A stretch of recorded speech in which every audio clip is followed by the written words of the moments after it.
वर्ष संपत आलंय.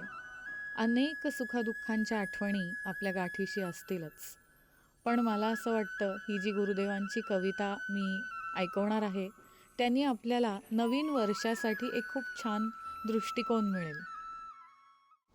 वाळवंट तुडवताना पाणी दिसावे, वाळवंट तुडवताना पाणी दिसावे, एकटेच चालताना कुणी हलकेच साधवावे, रान हिंडताना कुणी ओळखीचे भेटावे, रान हिंडताना कुणी ओळखीचे भेटावे, डोळा पाणी येताना कुणी हळूच हसवावे, डोळा पाणी येताना कुणी हळूच हसवावे. बस आणि काय हवे, बस आणि काय हवे, एवढ्यावरच जगण्यानी नक्कीच उत्सव करावे, एवढ्यावरच जगण्यानी नक्कीच उत्सव करावे.